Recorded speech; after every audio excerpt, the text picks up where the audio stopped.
علیکم ورحمۃ اللہ وبرکاتہ۔ ایک مرتبہ پھر سے آپ کا استقبال ہے آپ کے اپنے ہی YouTube channel A I online پر۔ آج میں پھر سے حاضر ہوں آپ لوگوں کے لیے ایک اور اہم ویڈیو کے ساتھ۔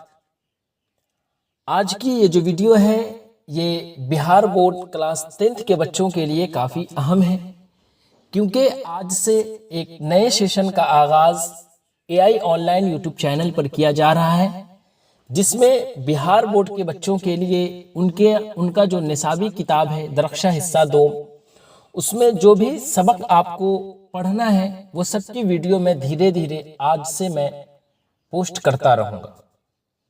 آج کی یہ جو ویڈیو ہے اس میں میں آپ کو درخشاں حصہ 2 میں فرسٹ چپٹر جو ہے حمد خدائے عز و جل، جس کے مصنف جو ہے وہ شبنم کمالی ہے، اس ٹاپک پر آج کی یہ ویڈیو ہونے والی ہے۔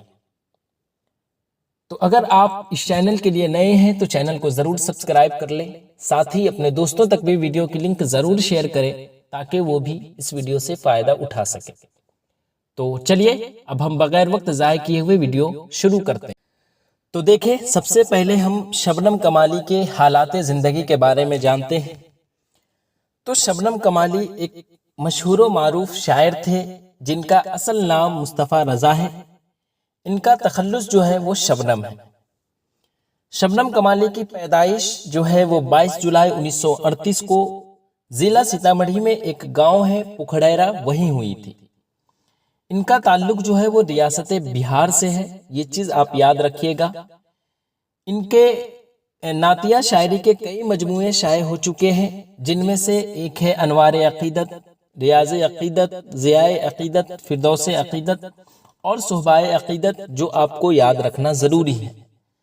ساتھ ہی ان کے جو ہے وہ غزلوں اور نظموں کے کئی مجموعے بھی شائع ہو چکے ہیں، لیکن آپ کے نصاب میں جو ہے وہ شامل ایک حمد ہے جن کا نام کیا ہے؟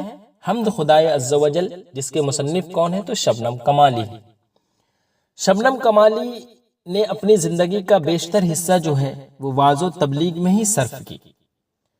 ساتھ ہی وہ اللہ اور اس کے پیارے نبی محمد صلی اللہ علیہ وسلم کے عاشق صادق تھے۔ تو شبنم کمالی کے حالات زندگی کے بارے میں آپ کو بس اتنا ہی جاننا ہے۔ اب ہم سیدھے سیدھے ان کا جو ایک حمد ہے، حمد خدائے عز و جل، اس کے طرف چلتے ہیں، جس میں آپ کو میں ایک ایک شعر کی تشریح اگزامپل کے ساتھ میں کروں گا، امید ہے آپ اچھے سے سمجھ لیں گے۔ تو چلیے اب ہم سیدھے سیدھے حمد خدائے عز و جل، جس کے مصنف شبنم کمالی ہے، اس کے طرف چلتے ہیں۔ تو دیکھیں، یہ جو حمد ہے، حمد خدائے عز و جل، جو یہاں آپ کے اسکرین پر دکھ رہا ہے: خالق دو جہاں ہے تو عزت ذوالجلال ہے، یکتا ہے تیری ذات پاک عالی و بے مثال ہے، تیرے ہی باب فیض سے ملتا ہے دو جہاں کو رزق، سب کی حیات و موت کا مولا تجھے خیال ہے، قدرت خاص کا تیری عکس ہے بزم کائنات، کون و مقام جلوہ گر تیرا ہی ایک جمال ہے، قائم ہے تیرے حکم سے آج بھی نظم زندگی، تیرے سوا کہیں ملے تو یہ زندگی محال ہے، صاحب عقل و فہم کو ناز ہے تیری ذات پر، نام سے تیرے دو جہاں واقف حال و قال ہے، لاکھ برس اگر کوئی حمد و ثنا تیری کرے، ہو سکے حق ادا تیرا ممکن نہیں محال ہے، ظلمت دہر میں ہمیں نور سحر کی ہے تلاش، لطف و کرم کی ایک نظر مولا یہ عرض حال ہے، مقصد نیک میں صدا کر دے ہمیں تو کامیاب، تیرے حضور خاص میں اپنا یہی سوال ہے، شبنم بے نوا کو بھی دے دے عروج بندگی، فکر و طلب کی راہ میں آج یہ پائمال ہے۔ تو یہ جو حمد ہے یہ کافی بہترین حمد ہے۔ آپ جب میں اس کی تشریح کروں گا تو آپ جب سنیں گے تو خود بخود آپ کو اندازہ ہوگا کہ اس کے اندر کتنی بڑی بڑی باتیں اللہ کے لیے کہی گئی ہیں۔ تو اب ہم ایک ایک کر کے یہاں پر ہر شعر کی تشریح کریں گے۔ پہلا شعر ہے: خالق دو جہاں ہے تو عزت ذوالجلال ہے، یکتا ہے تیری ذات پاک عالی و بے مثال ہے۔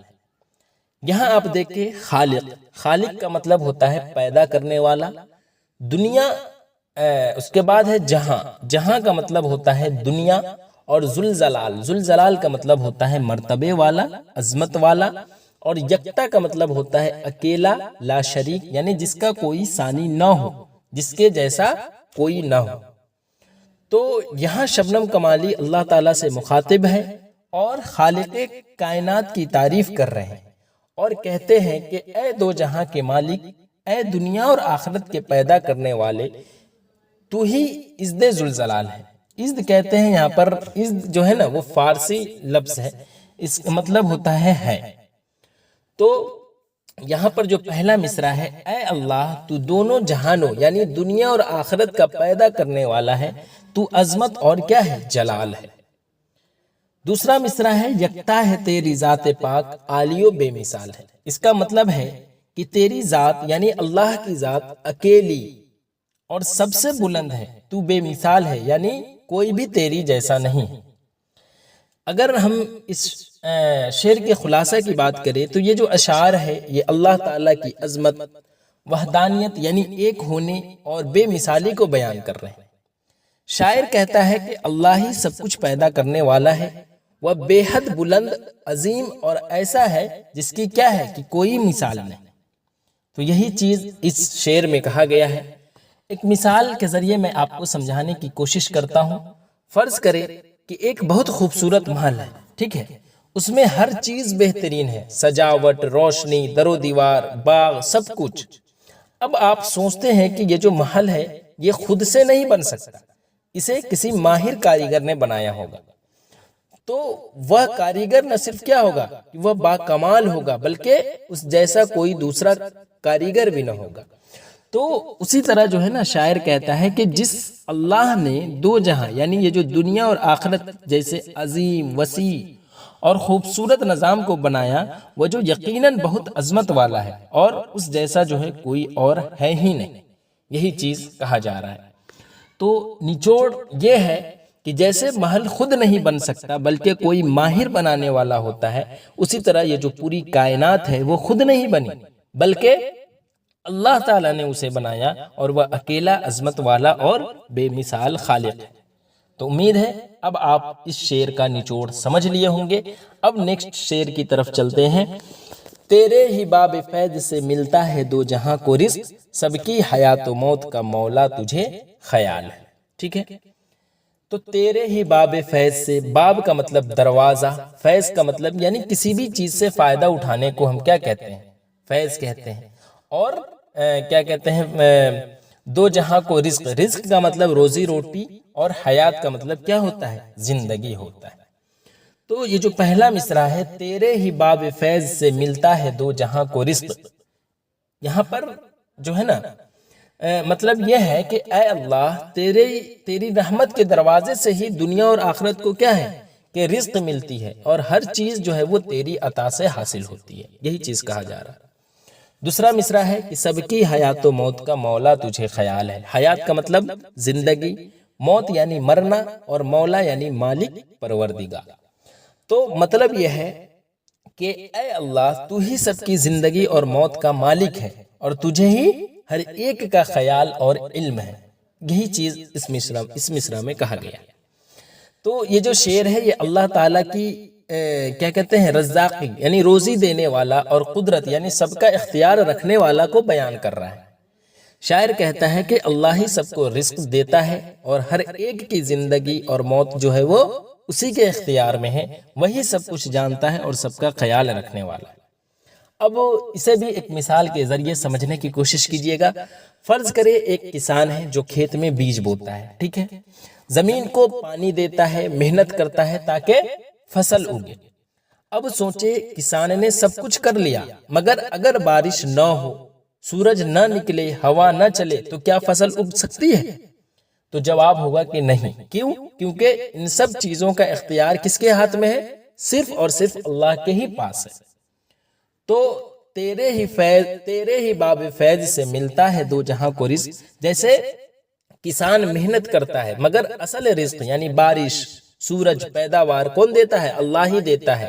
دنیا کی ہر مخلوق کو جو کچھ ملتا ہے وہ اللہ کی ہی عطا ہے، اور سب کی حیات و موت کا مولا تجھے خیال ہے، یعنی کسان چاہے جتنا بچائے، اگر اللہ نے کسی پودے کی زندگی ختم کرنی ہو تو وہ ختم ہو جائے گا، بالکل اسی طرح ہر انسان، جانور، درخت کی زندگی اور موت کیا ہے؟ اللہ کے ہی اختیار میں ہے، اور اللہ ہی جو ہے وہ سب کی فکر، اللہ ہی کو سب کی فکر ہے۔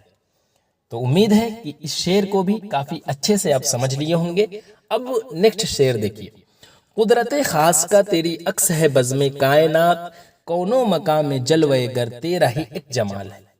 یہ جو شعر ہے یہ علامہ اقبال کے انداز فکر کی عکاسی کرتا ہے، ٹھیک ہے؟ تو آئیے اسے بھی ہم آسان زبان میں سمجھتے ہیں۔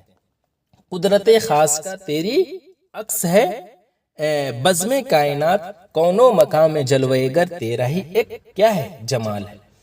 تو اب یہاں پر دیکھیے، عکس کا مطلب ہوتا ہے تصویر، جسے آپ کہتے ہو پرچھائی۔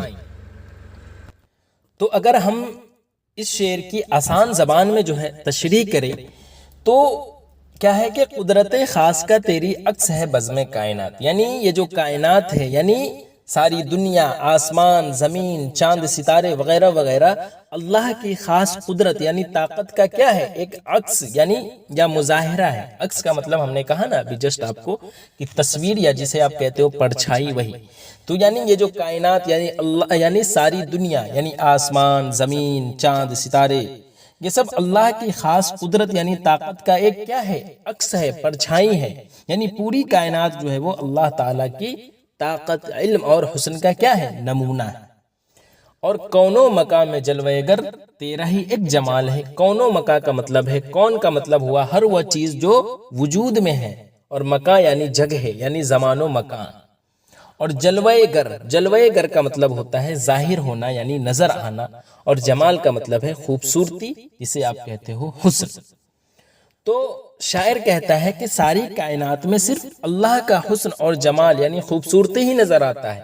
ہر چیز جو ہے وہ اللہ کی خوبصورتی کی ایک جھلک ہے، یعنی یہ جو کائنات ہے یہ اللہ کی قدرت کا ایک مظاہرہ ہے، اور ہر شے جو ہے میں اللہ کا حسن اور جمال نظر آتا ہے۔ اب اسے بھی ہم ایک مثال کے ذریعے سمجھنے کی کوشش کرتے ہیں۔ فرض کریں کہ ایک بڑھیا ایک بہت خوبصورت قالین، جسے آپ کہتے ہو کارپیٹ، بن رہی ہے، ٹھیک ہے؟ وہ قالین اتنا حسین ہے کہ لوگ اسے دیکھ کر حیران ہو جاتے ہیں۔ اس میں رنگوں کا امتزاج، ڈیزائن کمال کی ہے۔ اب کیا ہوگا کہ اب لوگ پوچھتے ہیں کہ یہ قالین جو ہے وہ کس نے بنایا؟ تو جواب ملتا ہے کہ یہ اس بڑھیا کی مہارت یعنی ہنر کا کمال ہے جو بڑھیا نے بنایا۔ تو یہ جو قالین ہے یہ اس کی محنت اور فن کا عکس ہے۔ تو اسی طرح کیا ہے کہ یہ جو ساری کائنات، آسمان، زمین، پہاڑ، دریا، چاند، ستارے، یہ ایک خوبصورت قالین کی طرح ہے، اور یہ اللہ تعالیٰ کی قدرت کا کیا ہے؟ ایک پرچھائی ہے، ایک عکس ہے۔ جیسے قالین بڑھیا کے ہنر کو ظاہر کرتا ہے، ویسے ہی کائنات جو ہے وہ اللہ کی عظمت، حسن اور قدرت کو ظاہر کرتی ہے۔ تو خلاصہ یہ نکلا کہ جیسے خوبصورت قالین دیکھ کر ہمیں قالین بننے والے کی مہارت کا اندازہ ہوتا ہے، ویسے ہی کیا ہے کہ خوبصورت کائنات دیکھ کر ہمیں اللہ تعالیٰ کی شان، قدرت اور حسن کا پتہ چلتا ہے۔ تو امید ہے یہ مثال جو ہے وہ آپ کو بات سمجھنے میں مددگار رہی ہوگی۔ ایک اور مثال آپ لے سکتے ہیں، جیسے فرض کریں کہ ایک شخص نے ایک خوبصورت پینٹنگ بنائی ہے، ٹھیک ہے؟ اب اس تصویر میں نیلا آسمان ہے، سرسبز درخت، بہتا ہوا دریا، رنگ برنگے پھول اور پرندے جو ہے وہ اڑتے ہوئے نظر آ رہے ہیں، ٹھیک ہے؟ اب جب لوگ یہ تصویر دیکھتے ہیں تو کہتے ہیں واہ کیا خوبصورت پینٹنگ ہے، بنانے والا کتنا عظیم فنکار ہوگا۔ لیکن اس پینٹنگ میں خود وہ جو بنانے والا فنکار ہے وہ تو نظر نہیں آ رہا ہے، مگر کیا ہے کہ اس کا حسن، اس کی عقل اور ہنر جو ہے وہ اس کی تصویر کے ذریعے ظاہر ہو رہا ہے۔ تو اسی طرح یہ جو ساری کائنات ہے ایک تصویر کی طرح ہے، اس میں پہاڑ، دریا، پھول، جانور، انسان، چاند، ستارے سب کچھ موجود ہے، اور یہ جو کائنات ہے یہ اللہ تعالیٰ کے حسن و جمال اور قدرت کی کیا ہے؟ پینٹنگ ہے۔ اگرچہ ہم اللہ کو براہ راست نہیں دیکھ سکتے، مگر اس کی عظمت، حسن اور قدرت اس کی بنائی ہوئی کائنات سے ظاہر ہوتی ہے، جیسے مصور کا ہنر اس کی تصویر سے کیا ہے کہ جھلکتا ہے۔ تو جیسے خوبصورت تصویر کو دیکھ کر ہم مصور کی تعریف کرتے ہیں، ویسے ہی کیا ہے کہ کائنات کی خوبصورتی دیکھ کر جو ہے نا ہمیں اللہ تعالیٰ کی قدرت، حسن اور عظمت کا اندازہ ہوتا ہے۔ تو امید ہے آپ اس شعر کو بھی کافی اچھے سے سمجھ چکے ہوں گے۔ اب ہم نیکسٹ شعر کی طرف چلتے ہیں۔ نیکسٹ شعر ہے کہ قائم ہے تیرے حکم سے آج بھی نظم زندگی، تیرے سوا کہیں ملے تو یہ زندگی محال ہے۔ اب یہ جو شعر ہے یہ بھی ایک گہرے روحانی پیغام پر مبنی ہے، تو آئیے اسے بھی ہم آسان زبان میں تشریح کرتے ہیں۔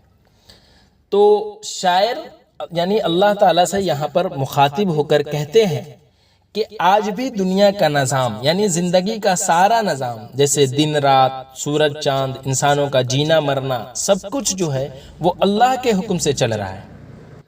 اگر اللہ کا حکم اور نظام نہ ہو تو یہ جو زندگی ہے یہ کبھی بھی جو ہے وہ قائم نہیں رہ سکتی۔ یہی چیز پہلے مصرع میں کہا گیا ہے، ٹھیک ہے۔ اور دوسرے مصرع میں شاعر کہتا ہے کہ تیرے سوا کہیں ملے تو یہ زندگی محال ہے، یعنی اللہ کے سوا اگر کوئی یہ زندگی دینے یا سنوارنے والا ہو تو ایسا ممکن ہی نہیں ہے، یعنی اللہ ہی واحد ذات ہے جس کے سہارے زندگی ہے، اس کے بغیر جو ہے وہ زندگی کا تصور بھی نہیں ہے۔ تو خلاصہ یہی ہے کہ زندگی کا سارا نظام جو ہے وہ صرف اللہ کے حکم سے چل رہا ہے، اور اللہ کے سوا کوئی بھی ایسی طاقت نہیں جو انسان کو زندگی دے یا پھر اسے سنوار سکے۔ اسے بھی ایک مثال کے ذریعے سمجھنے کی کوشش کیجئے گا۔ فرض کرے کہ ایک گھڑی تو سب کے گھر میں ہوگا، جسے آپ کہتے ہو کلاک، وہ ہے جو وقت بتاتی ہے۔ یہ گھڑی صحیح وقت پر چلتی ہے کیونکہ اس کے اندر ایک میکینزم یعنی چالاکی ہے جو اسے کیا ہے کہ چلانے والا ہے۔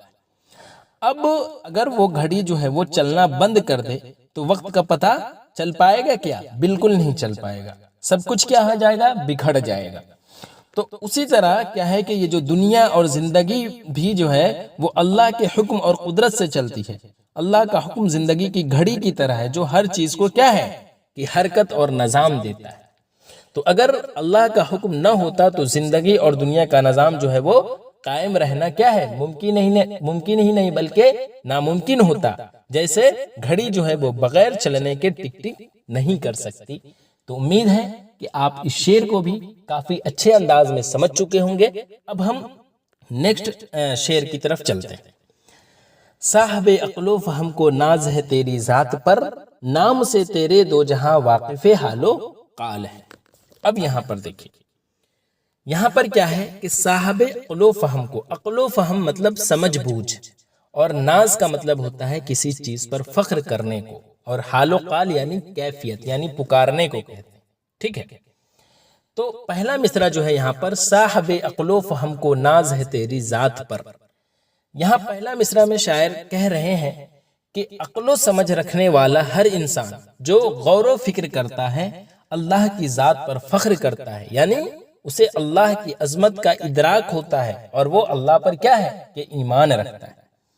اور دوسرا مصرع جو ہے نام سے تیرے دو جہاں واقف حال و قال ہے، یعنی دوسرے مصرع میں شاعر کہتا ہے کہ اللہ کے نام سے یعنی اللہ کی پہچان، عظمت اور صفات سے دنیا اور آخرت جو ہے وہ دونوں جو ہے وہ واقف ہے، یعنی اللہ کی قدرت، علم اور حکمت دنیا میں بھی ظاہر ہے، ٹھیک ہے، اور آخرت میں بھی کیا ہے کہ ظاہر ہوگی ہی۔ تو واقف حال و قال کا مطلب ہی ہے کہ اللہ ہر چیز کو جانتا ہے، انسان کی چاہے وہ ظاہری جیسے باتیں، اعمال، اور باطنی جیسے دل کی حالت، نیت، سب سے وہ کیا ہے کہ اللہ واقف ہے۔ تو خلاصہ یہی ہے کہ سمجھدار انسان جو ہے وہ اللہ کی ذات پر فخر کرتا ہے، اور اللہ ایسا ہے کہ اس کا نام اور عظمت جو ہے وہ دونوں جہانوں میں پہچانی جاتی ہے، اور وہ انسان کے ظاہر اور باطن کو خوب اچھے سے جانتا ہے۔ اب اسے بھی ایک مثال کے ذریعے سمجھنے کی کوشش کیجئے گا۔ فرض کرے کہ آپ کے پاس ایک ایسا شخص ہے جو بہت ہوشیار اور سمجھدار ہے، ٹھیک ہے، وہ جب کسی بزرگ یا قابل شخصیت کا ذکر کرتا ہے تو اس کی عزت اور مقام کا جو ہے نا خوب احترام کرتا ہے۔ وہ جانتا ہے کہ وہ شخصیت کتنی قیمتی اور معروف ہے۔ جیسے ایک استاد جو اپنے شاگردوں کو کہتا ہے کہ ہمارے مدرسے کے پروفیسر صاحب بہت عقل مند اور قابل ہیں، تو ان کا نام سن کر جو ہے وہ سب لوگ جانتے ہیں کہ وہ کتنے دانش مند ہیں۔ تو اسی طرح جو ہے نا یہ جو شعر ہے اس میں کہا جا رہا ہے کہ جو عقل مند لوگ ہوتے ہیں وہ تمہاری ذات کو جانتے اور مانتے ہیں، اور تمہارا نام سن کر جو ہے وہ دنیا اور آخرت کے لوگ جو ہے وہ تمہیں پہچانتے ہیں۔ تو یہی چیز ہے اس شعر میں۔ اب امید ہے اس شعر کو بھی آپ اچھے سے سمجھ لیے ہوں گے. آگے دیکھیے، آگے ہے کہ لاکھ برس اگر کوئی حمد و ثنا تیری کرے، ہو سکے حق ادا تیرا ممکن نہیں محال ہے. ٹھیک ہے، اب یہاں پر کیا ہے؟ ثنا. ثنا کا مطلب تعریف، محال کا مطلب ہوتا ہے ناممکن. ٹھیک ہے، تو پہلا جو مصرع ہے، لاکھ برس اگر کوئی حمد و ثنا تیری کرے، یعنی اگر کوئی انسان جو ہے وہ لاکھوں سال تک مسلسل اللہ کی تعریف یعنی حمد اور بڑائی یعنی ثنا کرتا رہے، تب بھی جو ہے وہ اللہ کا حق ادا نہیں ہو سکتا. شاعر کہتا ہے کہ ہو سکے حق ادا تیرا ممکن نہیں محال ہے، یعنی شاعر کہتا ہے کہ یہ ممکن ہی نہیں ہے کہ کوئی اللہ کی عظمت، احسانات اور نعمتوں کا پورا حق ادا کر سکے. محال ہے کا مطلب بتایا ہوں نا کہ وہی ناممکن ہے، یعنی ایسا ہو ہی نہیں سکتا. تو خلاصہ یہی نکلا کہ اگر کوئی انسان لاکھوں سال بھی اللہ کی عبادت اور تعریف کرتا رہے، تب بھی وہ اللہ کی شان اور نعمتوں کا حق پورا ادا نہیں کر سکتا. کیوں؟ کیونکہ اللہ کی عظمت انسان کی تعریف سے کہیں زیادہ بلند ہے.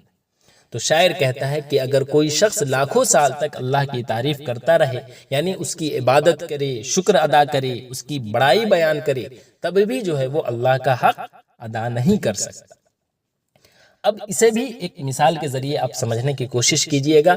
فرض کریں کہ ایک ماں اپنے بچے کی پیدائش سے لے کر پوری زندگی اس کی خدمت کرتی ہے. ٹھیک ہے، اسے پالتی ہے، کھلاتی ہے، بیماری میں جاگتی ہے، پڑھاتی ہے، یعنی ہر وقت اس کا خیال رکھتی ہے.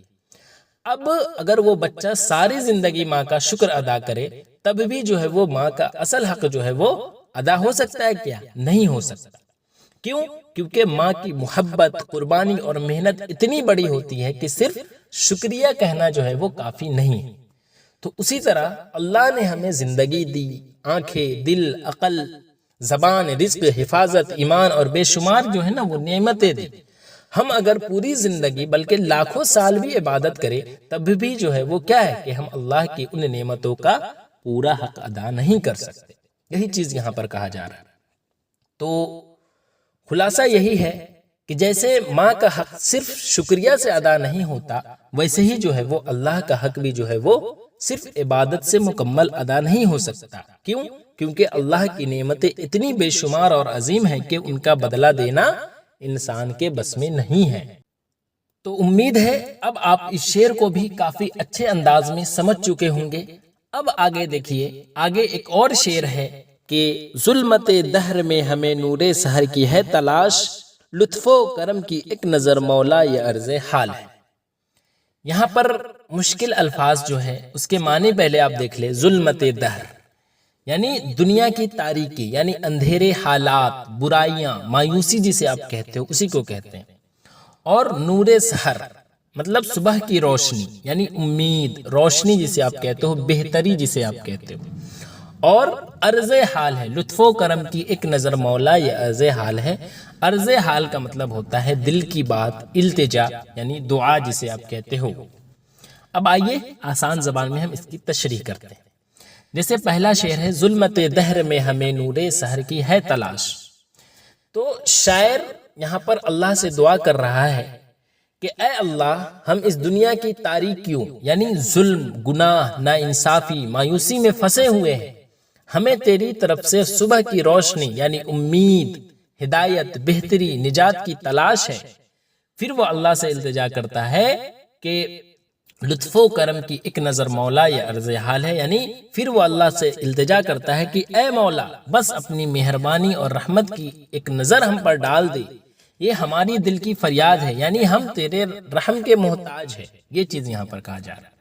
تو خلاصہ یہی ہے کہ دنیا کے ظلم، گناہ اور مایوسی کے اندھیروں میں ہم تیری ہدایت اور امید کی روشنی چاہتے ہیں. اے اللہ، بس ایک مہربان نظر ہماری طرف کر دے. یہی ہماری کیا ہے؟ عاجزی بھری دعا ہے. اسے بھی ایک چھوٹی سی مثال کے ذریعے سمجھنے کی کوشش کیجئے گا.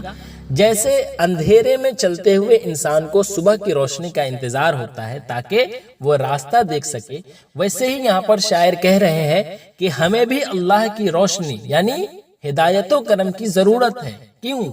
کیونکہ ہم گمراہی سے نکل کر سیدھا راستہ پا سکیں. تو مثال کے ذریعے جیسے فرض کرے کہ ایک طالب علم جو ہے وہ امتحان میں بہت پریشان ہے. کیوں؟ کیونکہ سوالات مشکل ہے، ارد گرد شور ہے، دماغ ٹھیک سے جو ہے وہ کام نہیں کر رہا ہے. لیکن کیا ہے کہ اسے امید ہے کہ اس کا استاد آ کر کوئی اشارہ یا مدد دے گا.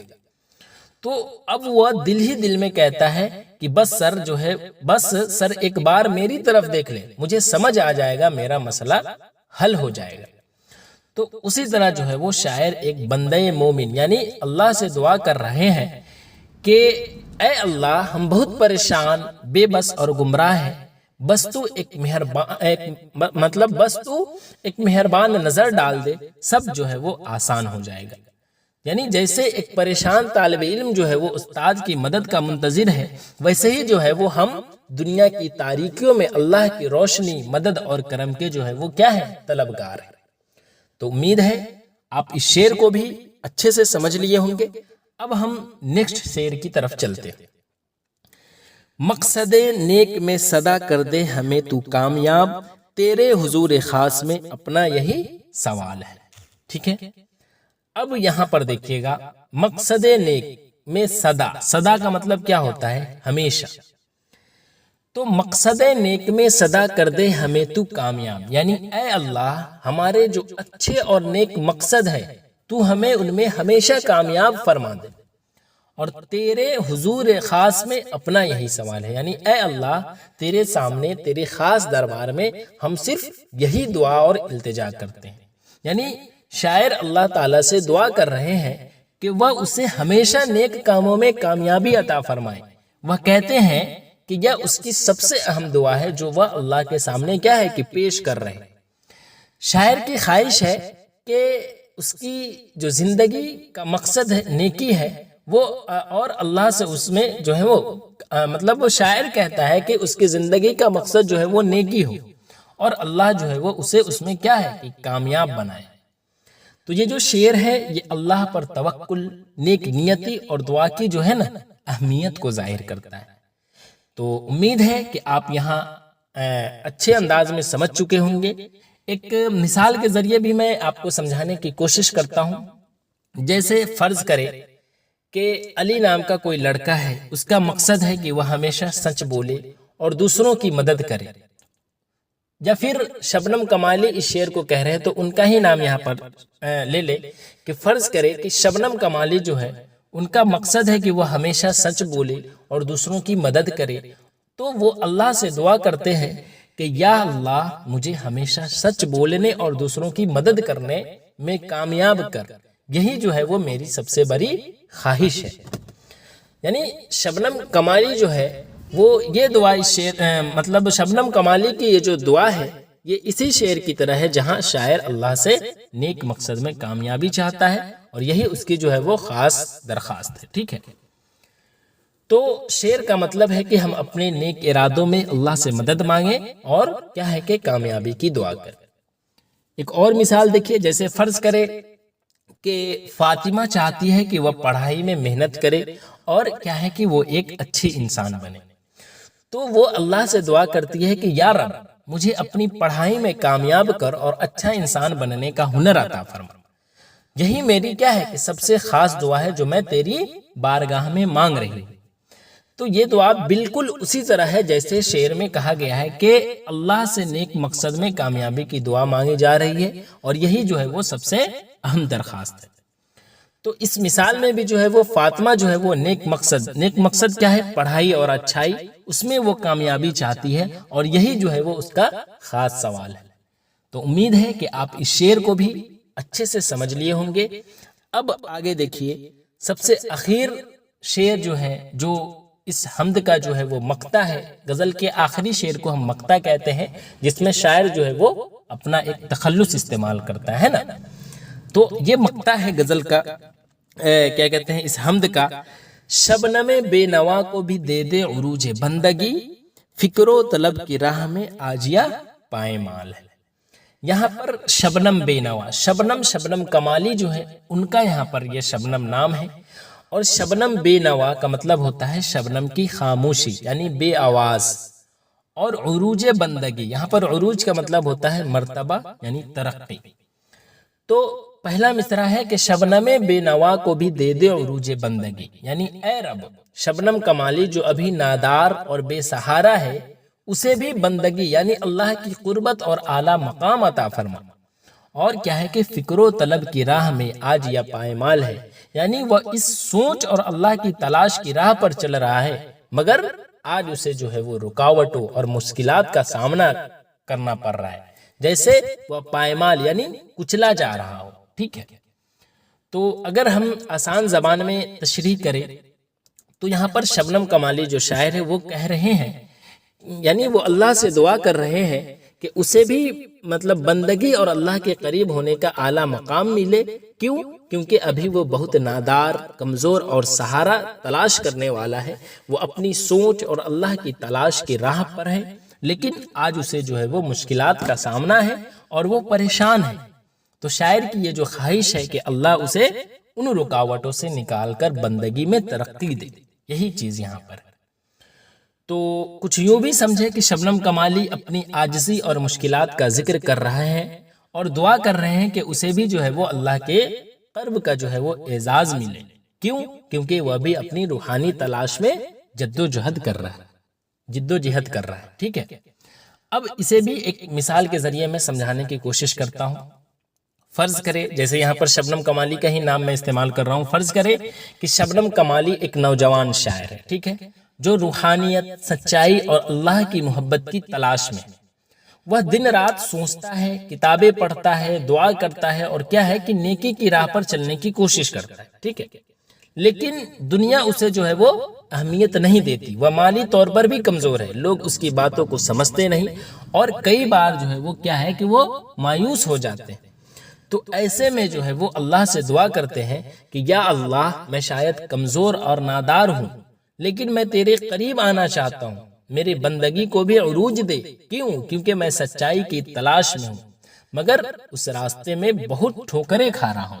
ٹھیک ہے، تو اب امید ہے کہ آپ سمجھ چکے ہوں گے، یعنی یہ جو شعر ہے یہ ایک ایسی شخصیت کی آواز ہے جو اللہ کی تلاش میں ہے مگر دنیاوی حالات سے دبی ہوئی ہے اور وہ چاہتے ہیں کہ اللہ اسے بھی روحانیت اور بلندی عطا کرے۔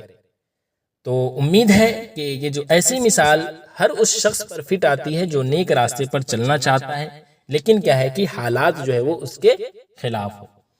تو امید ہے کہ آپ اس حمد کو کافی اچھے سے سمجھ لیے ہوں گے۔ ویڈیو کیسی لگی آپ کمنٹ میں ضرور بتائیں۔ انشاءاللہ پھر میں ایک اور اہم ویڈیو کے ساتھ حاضر رہوں گا، تب تک کے لیے اللہ حافظ۔